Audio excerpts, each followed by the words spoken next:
Vamos começar. Ok, começando. Olá, boa tarde, tudo bem? Olivia Castro, vice-presidente da Abracrim Mulher, advogada criminalista. Me sinto muito honrada, doutor Max, pelo convite em estar no primeiro congresso internacional falando sobre os direitos e para o combate à violência doméstica.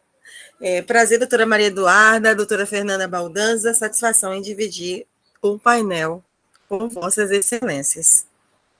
A temática que foi proposta, até mesmo sugerida por doutor Max e pela doutora Raquel, era para eu falar sobre a revenge porn.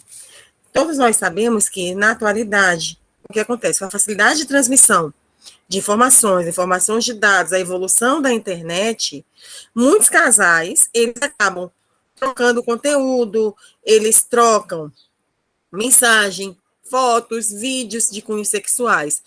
Só que, antes de adentrar e falar do revenge porn, que é a pornografia de vingança, é necessário fazer uma diferenciação entre o revenge porn, o próprio sexting, que é a troca de mensagens, ou seja, de imagens que a gente chama, que é chamado os nudes ou os vídeos, e o sextorn, que é a extorsão já desses vídeos, que é um agravamento do revenge porn. Que muitas das vezes, que o que vinha a ser o revenge porn, que a gente precisa entender. O revenge porn é a pornografia de vingança ou pornografia de revanche. O que ele diz que é o ato de divulgar através da internet fotos, vídeos contendo cenas de nudez ou sexo, sem autorização da pessoa. Então, que está sendo exibida com o propósito de causar dano à vítima. Mas que tipo de dano? Ah, doutora Olivia, mas a gente vai falar de...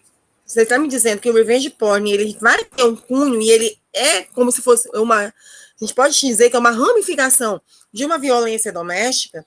Como eu falei ontem na abertura do evento, a violência, infelizmente, nós temos que falar sobre a evolução do direito, que o direito evolui conforme a sociedade evolui, mas, ao mesmo tempo, com essa evolução, o que acontece com a sociedade?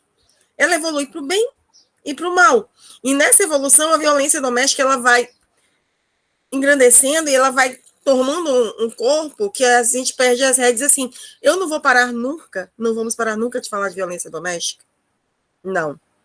Como a própria, a gente estava falando, Ana Paula, assim, vezes de discussão que nós temos, a violência ela é psicológica, ela é a sexual, ela é a física, e às vezes cunha no feminicídio.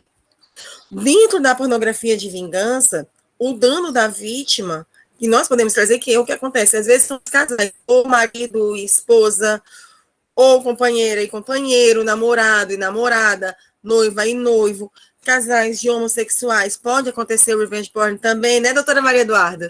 Então, ou nessas situações, independente de raça, gênero e cor, todos estamos suscetíveis a ser vítimas da pornografia de vingança. Então, o que acontece dentro da pornografia? A vítima ela vai ter um vídeo ou a sua imagem divulgada na internet sem a sua autorização, ou para o seu ex-companheiro, ou até mesmo ou como chamam hoje, o fica, ou a pessoa que tem um relacionamento de uma noite, que ele grava, filma até mesmo sem a pessoa saber que está sendo filmada, e com o propósito de causar o dano. O dano não é só o financeiro. A gente pode entender que esse dano, a pessoa pode até ser levada ao suicídio. Imagina, porque a gente não tem como ter esse controle dessas redes sociais.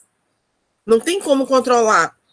Nós temos os mecanismos de tirar da mídia, mas vamos conseguir tirar de todos os blocos, de todos os websites. Então, tem essa dificuldade. A pessoa vai ficar... O primeiro choque que ela vai ter, que ela vai ficar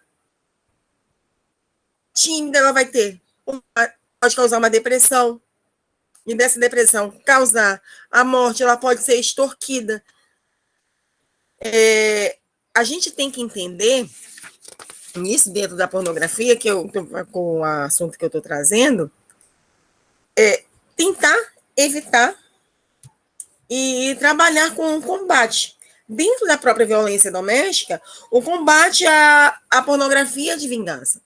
Há uma ONG que ela é chamada Marias, deixa eu pegar o nome certinho, Marias da Internet. Qual é o fim da Marias da Internet?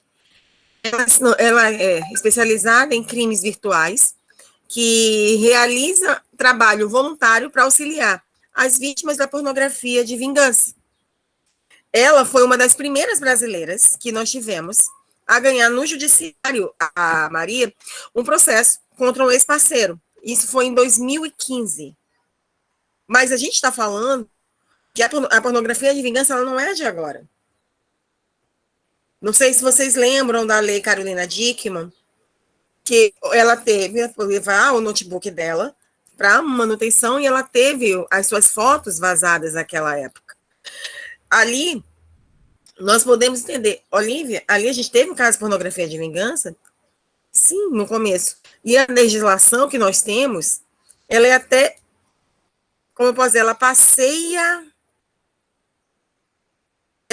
ela oscila, então a gente não tem uma legislação específica para pornografia de vingança. Alguns tratam ela como difamação, como injúria, e as penas são muito brandas.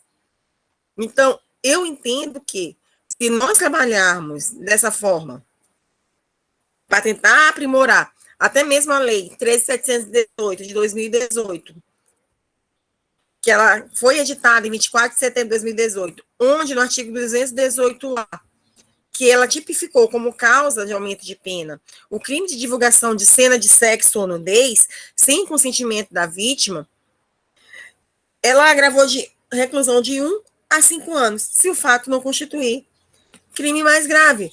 Mas se a gente observar, a pena ela ainda está muito ínfima. Que, observando e fazendo parâmetro com o próprio Código de Direito Civil brasileiro, essa propagação a gente tem que trazer para o aspecto da indenização do dano moral e material, que para a própria Constituição, ela te abraça, né? Ela te dá o braço nesse lastro na divulgação não consensual de conteúdos sexuais íntimos, dentro do inciso 10 do artigo 5º da nossa Constituição.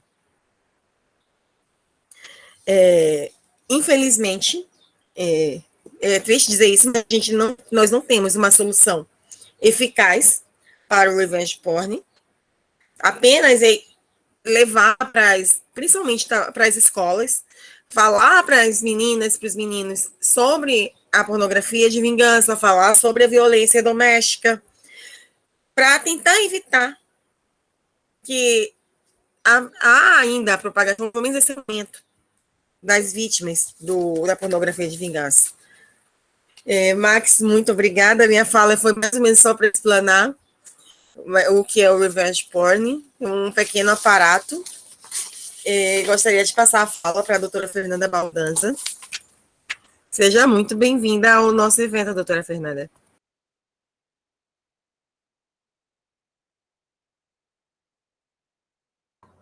Doutora Olivia, muito obrigada. Agradeço ao doutor Max pela oportunidade de participar desse evento tão grandioso e com tantas vozes importantes que trouxeram muito conhecimento na data de ontem. Queria agradecer a organização do evento e gostaria de cumprimentar a doutora Maria Eduarda, a doutora Ana Paula e, novamente, a doutora Olivia. Bom, com relação ao painel, o tema que foi proposto sobre violência, gênero, questões sobre orientação sexual, identidade de gênero. Então, eu resumi um caso que eu achei interessante, até mesmo porque ontem a maioria das expoentes levantaram muito os documentos internacionais de direitos humanos. Então, eu, como estudiosa do tema, fiquei muito feliz em ver essa importância e ver que esse conhecimento tem sido difundido. Eu ouvi sobre a Declaração Universal dos Direitos Humanos, a Convenção Europeia de Direitos Humanos, a Convenção sobre a Eliminação de todas as formas de discriminação contra a mulher, e aqui no âmbito do sistema interamericano, a Convenção Interamericana para prevenir, punir e erradicar a violência contra a mulher, mais conhecida como a Convenção de Belém do Pará. Eu separei um tema sobre violência contra mulheres LGBT. Acredito que é um tema que se insere na nossa temática de prevenção e erradicação de violência contra a mulher. E é uma forma de violência social, estrutural, institucional e até judicial, como pretendo expor nessa minha breve fala, que começarei em seguida. Bom, com relação ao acesso aos direitos, gostaria de destacar o seguinte: as pessoas LGBTQI têm dificuldade no acesso aos direitos. Elas têm dificuldade no gozo efetivo dos direitos sociais, econômicos e culturais. E aqui eu incluo, muitas das vezes, também os direitos civis e políticos, como eu pretendo explicar aqui através de um caso que foi julgado pela Corte Interamericana de Direitos Humanos e diz respeito exatamente à violência institucional, estrutural e judicial contra a mulher inserida no grupo LGBTQI+. Bom, antes de citar o caso em si, eu gostaria apenas de trazer ao conhecimento sobre essa temática os princípios de Yogyakarta, que, embora tenha a natureza de soft law, fornecem importantes estándares internacionais para a proteção dos direitos humanos das pessoas LGBTQI+, e aqui incluídas as mulheres. E é esse o foco que eu gostaria de trazer hoje ao debate, descortinar algumas situações, talvez seja do desconhecimento de algumas mulheres, mas também do conhecimento de outras mulheres, porque foi um caso emblemático julgado pela Corte Interamericana de Direitos Humanos. Bom, esse é o caso da senhora Karen Atala versus o Chile. A senhora Karen Atala era uma juíza chilena e ela possuía um casamento nos padrões heteronormativos, e desse casamento com um homem, ela teve 3 filhas. Após se separar do ex-marido, a senhora Karen, ela assume um relacionamento com uma mulher. E essa mulher passa a residir com ela em sua residência e na companhia de sua família, que além dessas 3 filhas, ela já tinha um filho de um outro casamento. Bom, o que acontece? O ex-marido, ele ingressa com uma ação judicial perante o tribunal chileno, notadamente a vara de família e equiparada à vara de família, requerendo a guarda das 3 filhas, sob a alegação de que aquele modelo familiar influenciaria negativamente no desenvolvimento daquelas crianças. Pode parecer absurdo, mas foi um pedido, foi ajuizado, e destacando que a senhora Karen Atala, como muito foi dito aqui ontem, ela não estava inserida em um grupo socioeconomicamente vulnerável. A senhora Karen Atala era juíza no Chile, no tribunal chileno. Portanto, tinha um vasto conhecimento sobre aspectos jurídicos, até mesmo para poder se defender perante a corte chilena. O que acontece? Esse processo, ele se desenvolve, e aí, o que acontece? A Suprema Corte chilena reverte a guarda dessas 3 filhas, alegando que realmente aquele modelo familiar poderia ser prejudicial ao desenvolvimento, cita o melhor interesse das crianças e uma série de outros argumentos repletos de preconceito e discriminação e completamente alheios ao conhecimento e aos tratados internacionais de direitos humanos. Bom, o processo, ela perdeu a guarda das 3 filhas por manter um relacionamento socioafetivo com outra mulher.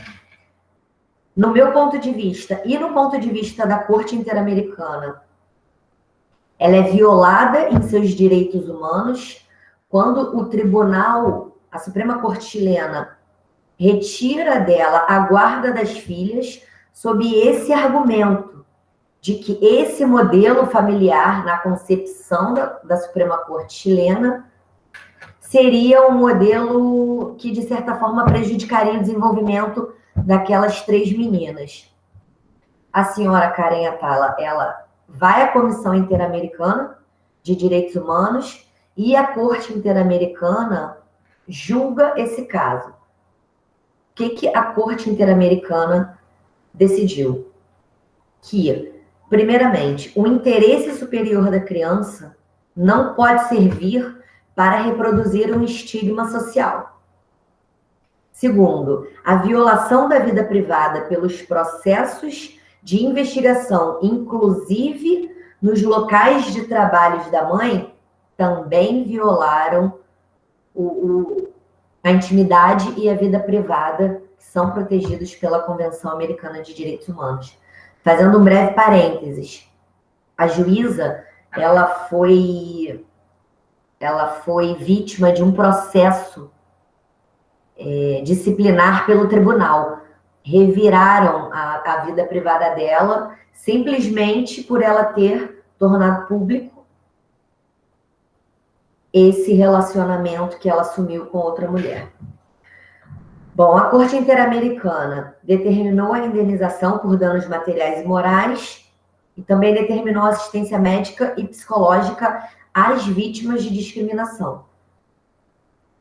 Então, brevemente, esse era o assunto que eu gostaria de abordar, porque a violência contra a mulher, existem vários tipos de violência, como reiteradamente debatido aqui ontem. E este tipo de violência, que também entendo muito grave, é uma violência social, é uma violência estrutural e é uma violência judicial, porque legitimada pela Suprema Corte do Chile. Então, a Corte Interamericana consegue entender as diversas violações de direitos humanos decorrentes dessa sentença judicial proferida pela Suprema Corte chilena e condena o Chile a reparar, a adotar medidas de não repetição e estimular tanto a legislação quanto políticas públicas de acordo com esse tema das relações homoafetivas. Bom, era isso que eu gostaria de dizer. Eu devolvo a palavra ao Dr. Max para que ele dê continuidade ao nosso evento. Muito obrigada, doutor. Certo, obrigado. A palavra está repassada a Maria Eduarda, para no tempo de 10 minutos, explanar sobre a sua temática. A Ana Paula já falou? Ana Paula Ainda falou? não. Ainda não. Eu não Então, consigo falar vou dar para agora. ela, vou pedir se ela pode fazer na minha frente, que eu estou terminando uma questão aqui, e eu falo em seguida. Ok. Eu não consigo agora. Espera aí, Max. Não consegue? Então eu falo. Então tá. Deixa eu abrir a câmera.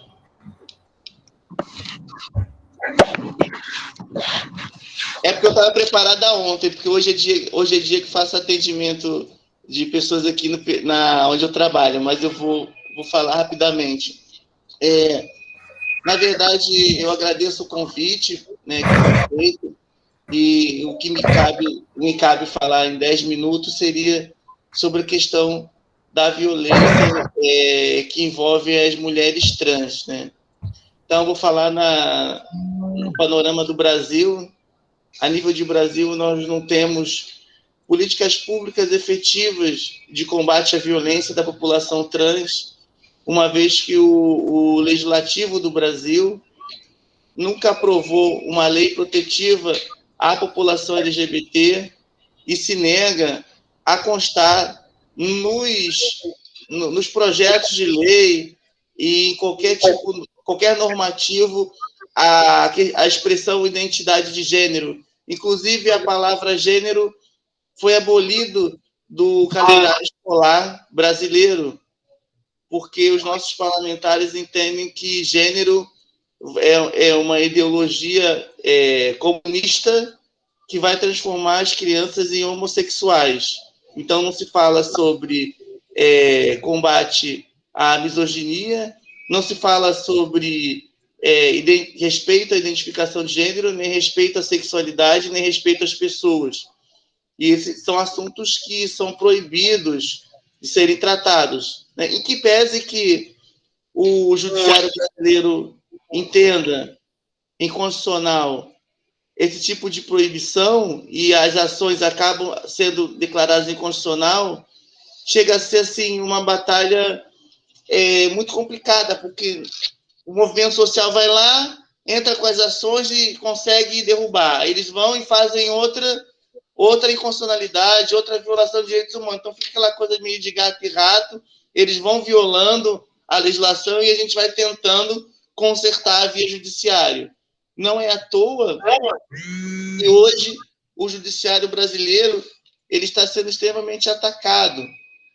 O Supremo Tribunal Federal Brasileiro, o Brasil vive uma crise grave de instituições, porque as instituições brasileiras, umas estão brigando com a outra, o governo federal, parlamentares, mostrando armas, mandando tacar bomba no Supremo Tribunal Federal, que é o tribunal de maior atribuição do país, o Tribunal Constitucional de Direitos Humanos, e parlamentares e próprio governo federal causando, estimulando a população a estarem contra esse tribunal, né? Não tem muito pouco tempo que a ex-secretária nacional de política para a mulher, Sarah Winter, que fez parte da máquina do governo, né, comandava um grupo na meu ver, de milicianos lá tacando fogo, bomba no Supremo Tribunal Federal, né? Ministros do Supremo Tribunal Federal sendo ameaçados. Então a gente não pode dizer que num país onde a gente tem uma ameaça constante à democracia, que mulheres estão a salvo. E ainda mais mulheres trans, que são a ponta da exclusão, né? Onde você tem um número alto de mulheres trans que tem que sobreviver da prostituição, porque senão vão passar fome, que são vulnerabilizadas, que elas não são vulneráveis porque querem, colocam ela nessa situação, né? Não existe um programa nacional de combate à LGBTfobia nas escolas, o que acaba causando a expulsão de mulheres trans do ambiente escolar. Não é à toa que cerca de 80% das mulheres trans não conseguem terminar o segundo grau. Se conseguem terminar o ensino fundamental, é o máximo, tá? Porque existe um grau de exclusão escolar muito grande. Esse grau de exclusão está ligado a você não poder utilizar um banheiro, está ligado a você não ter seu nome social respeitado numa folha de chamada, está ligado a você, a toda hora, mesmo você se identificando enquanto uma mulher, estarem dizendo que você é um homem, enfim, estarem trabalhando na cabeça daquele adolescente, daquela criança, coisas que ela nem imagina, porque uma adolescente LGBT ou trans, ela não está fazendo aquilo de propósito, ela é uma trans, ela se entende dessa forma, e quando você tenta dizer que aquela pessoa não é aquilo, você está causando uma violência psicológica muito grande. Se para nós, adultos formados, já é uma violência grande, imagina para pessoas no ambiente escolar, adolescentes e crianças. Então, um processo muito violento que acaba tirando essa população do ambiente escolar. Como fazer política pública de inclusão em mercado de trabalho sem elas serem passadas no ambiente escolar? Como retirar da vulnerabilidade, né? Que a prostituição acaba sendo um local de maior vulnerabilidade, porque mulheres trans no Brasil são vistas como pessoas descartáveis, são vistas como pessoas que não têm cidadania. Nós conseguimos o direito de retificar nossos documentos através de uma ação no STF, porque o governo brasileiro não teve a capacidade de editar uma lei mínima que pudesse garantir que nós pudéssemos ter o nosso nome e nosso gênero retificado. Ao contrário disso, já tentaram fazer projetos de lei que colocassem que o critério biológico seria o único critério no país para definir sexualidade e identidade de gênero. Então, ao contrário disso, as leis são para excluir, não para incluir. E essas leis, claro, inconstitucionais, enquanto nós tivemos um Supremo Tribunal Federal com base humanista, que preze os direitos humanos, nós conseguiremos derrubar esse tipo de iniciativas inconstitucionais, né? Porque vão totalmente contra a nossa Constituição. Mas até lá a gente não sabe mais, porque composições de ministros se aposentam e outros vêm, a gente não sabe qual vai ser essa maré. Nós precisamos que a sociedade brasileira amadureça, a gente precisa fazer um debate social sobre essas questões, né? E hoje eu acredito que nós brasileiros temos vergonha do que está acontecendo no nosso país, porque nós temos mais de 30 anos de Constituição brasileira, uma Constituição moderna, democrática, que preza pelos direitos humanos, que dita que a sociedade e os governos brasileiros têm que combater todas e quaisquer formas de discriminação, mas, ao mesmo tempo, é uma Constituição que não é violada. Um governo que é condenado no tribunal, mais alto tribunal do país, por LGBTfobia, por não editar leis que combatam a LGBTfobia por discriminação, foi condenado porque em diversas ocasiões teve a oportunidade de fazer e não fez.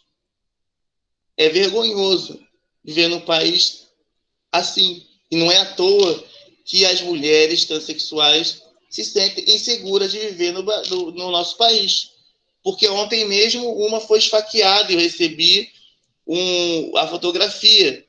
E nós que trabalhamos com os direitos humanos temos que ter um psicológico, às vezes, que a gente não consegue dar conta de ter que lidar com tanta violência a troco de nada, né? A pessoa, um amigo meu posta sempre na internet: morri por ser trans, mas essa aqui é a verdade, morri por ser uma mulher trans.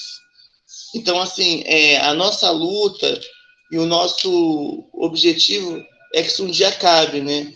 Até a própria inclusão das mulheres trans na lei do feminicídio e na lei Maria da Penha, que é uma lei moderníssima no Brasil, sobre proteção à violência doméstica contra a mulher só aconteceu por via jurisprudencial, porque na via legislativa nós não conseguimos incluir. Então, hoje, se não fosse a atuação do judiciário, dos advogados, das advogadas, das pessoas e ativistas que defendem direitos humanos, nós não teríamos direitos nenhum para essa população.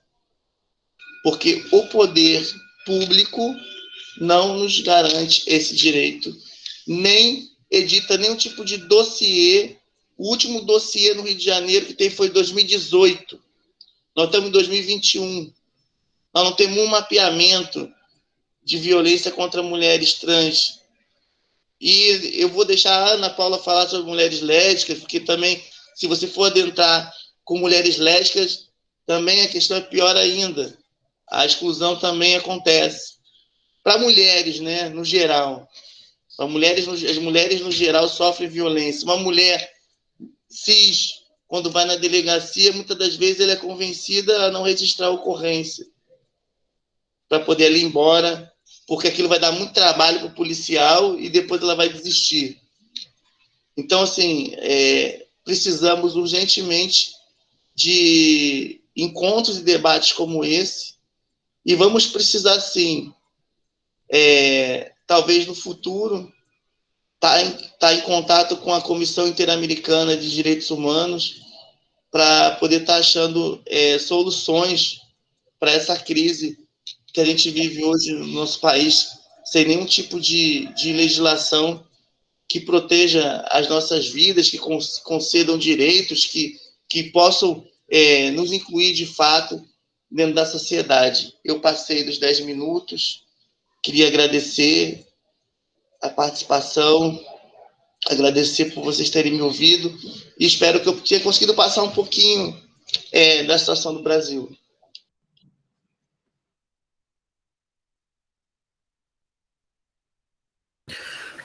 Boa tarde, pessoal. Só pela ordem, destacando que essas palestras que são feitas nesse exato momento, elas são remanescentes de ontem, que teve a gente fez um remanejamento. Aí, uma vez finalizando essas palestras, vamos encerrar essa gravação e aí vamos realizar a abertura do evento, que será do dia 1º de setembro. Ok? Passa a palavra à doutora Ana Paula Castro para, num prazo de interregno de 9 minutos, proferir sua fala. Obrigado. Boa tarde a todas. Boa tarde, Max. Boa tarde. Vocês me ouvem bem? Boa tarde aos convidados que aqui estão. Enfim, vamos lá. Tenho 9 minutos. Isso, para mim, vai ser um recorde, mas tudo bem. Eu nem vinha mais, né, Max? Porque eu estou com um problema pessoal, né? Meu ex-sogro está internado no CTI, enfim, eu ia cancelar, mas o Max me encorajou, eu corri aqui e acho que vai dar para falar um pouquinho. Primeiramente, agradecer a confiança do Max, né, e de toda a equipe, agradecer o convite, agradecer a Maria Eduarda pelas palavras, da Olívia, as pessoas de ontem, as advogadas de ontem, que foi brilhante, a doutora Fernanda Baldanza, minha parceira, minha cúmplice, minha companheira de trabalho, todo dia ali na luta, na OAB da Leopoldina. Bom, vamos lá. Eu vou trazer aqui a fala sobre as mulheres lésbicas e bissexuais, né? Eu não sou uma mulher lésbica, eu sou uma mulher bissexual, e aí me atreverei a falar da mulher lésbica, mas enquanto na seara de direitos, é claro, né? Porque a gente sabe que o lugar de fala é importante nessas situações. Todo mundo, desde ontem, todas as representantes, as palestrantes, vieram falar da Maria da Penha, da Lei Maria da Penha, por óbvio, né? É uma lei que nos contempla. Essa lei é de 2006, ela fez 15 aninhos, no dia 7 de agosto, dia da minha segunda dose da vacina, viva o SUS, e essa lei veio proteger as mulheres, né? É uma proteção integral, visa um acolhimento, visa a extirpar qualquer violência, seja ela física, psicológica, financeira. E nós temos no artigo 5º, no artigo 2º, na combinação do artigo 2º e do artigo 5º, lá no parágrafo único, a gente vai entender a dinâmica dessa lei. Essa lei é uma lei inclusiva, né? Eu deixei ela aberta aqui, porque, óbvio, eu não lembro ela de cabeça, e eu vou pegar uma cola lista e vou ler o parágrafo único do artigo 5º para vocês. Diz assim: as relações pessoais enunciadas neste artigo independem de orientação sexual. Ou seja, temos aí uma lei de 2006, né? Como eu já disse, 15 anos atrás, contemplando, legitimando e homenageando as relações homoafetivas, né, as relações lésbicas, porque a aplicação dela não vai depender de orientação, ou seja, a mulher ela será protegida, tanto faz se num relacionamento hétero ou se num relacionamento entre mulheres, né, lésbico. Fechei aqui, gente. Bom, eu vou falar sem ver nada. Então, a Lei Maria da Penha, ela contempla, né, desde 2006, essa dinâmica, essa proteção, né, e essas relações entre pessoas, entre mulheres, né, entre pessoas do mesmo sexo e neste exemplo, mulheres. Porém, desde 2006, desde que o mundo é mundo, a gente não vê a aplicabilidade da Maria da Penha, quiçá para relacionamentos heteronormativos, né? A gente vê agora, há poucos anos, uma aplicabilidade, uma política pública, o próprio judiciário esse ano está fazendo um programa muito bacana aqui, eu moro perto do Fórum Leopoldina, aqui em Olaria, Rio de Janeiro, Brasil, e aqui tem um projeto muito bacana em todos os tribunais de justiça do Rio, né? Que é esse projeto dos policiais estarem voltados a essa proteção, à aplicabilidade da Maria da Penha, e a gente acaba percebendo que as relações entre mulheres estão sendo protegidas nesse sentido, mas muito menos do que a gente esperaria ou gostaria. Maria Eduarda já trouxe muito bem, Olívia também, e aí, fugindo do protocolo, né, eu vou tratá-las sem o nome doutora, porque acho que nós ficamos mais à vontade, né, aqui no nosso grupo, e elas trouxeram muito bem as questões de ausência de políticas públicas, né, e uma lei, quando não há política pública para aplicabilidade dessa lei, ela perde um pouco o espírito, né, lá inicial do porquê que ela foi promulgada. Então, depois de 2006, a gente tem esse alívio, essa alegria de ter uma lei que contempla as relações lésbicas e por decorrência as relações bissexuais, porque a pessoa bissexual, ora ela está numa relação lésbica, ora numa relação hétero, então no momento em que ela tem uma parceira, uma parceira do mesmo sexo, ela está enquadrada também nessa lei. Tanto para se autoproteger de uma mulher que pratique os verbos da lei enquanto sujeito ativo, quanto para se proteger do homem, né, que, por óbvio, também possa praticar e pratica, né. E aí, eu trouxe esse apontamento da Lei Maria da Penha, porque eu acho muito importante falar dela e destacar essa visibilidade que a lei nos deu, né? Mas aí passam-se 15 anos, e aí algumas políticas públicas não são implementadas na proteção dessas mulheres lésbicas e dessas mulheres bissexuais. E não é só na questão de direitos, né? Temos também na questão da saúde, por exemplo. Uma mulher lésbica, quando vai ao sistema de saúde,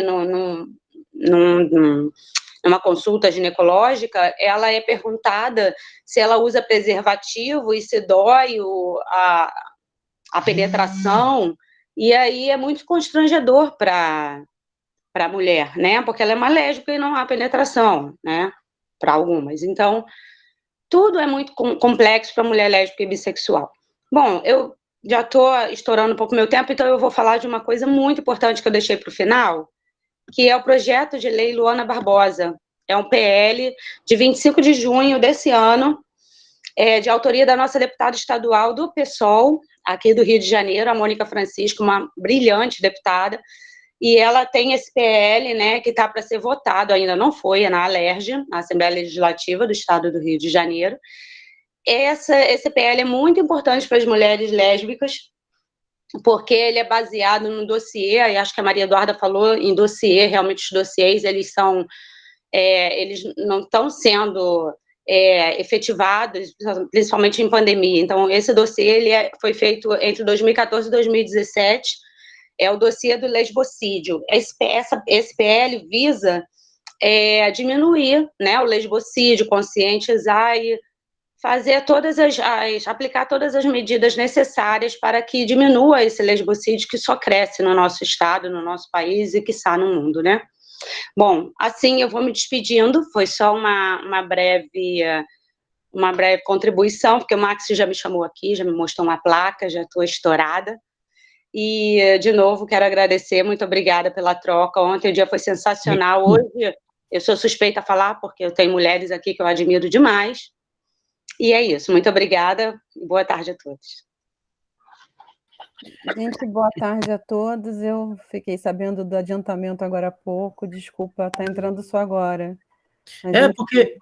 Porque no caso, assim, foram palestras que foram remanejadas de ontem, a gente aproveitou, fez nesse curto intervalo de tempo, e aí então estarei encerrando estas palestras de agora. Vamos começar a abrir a palestra agora do dia 1º de setembro. Vou encerrar a gravação e recomeçar. Então, entrei no finalzinho.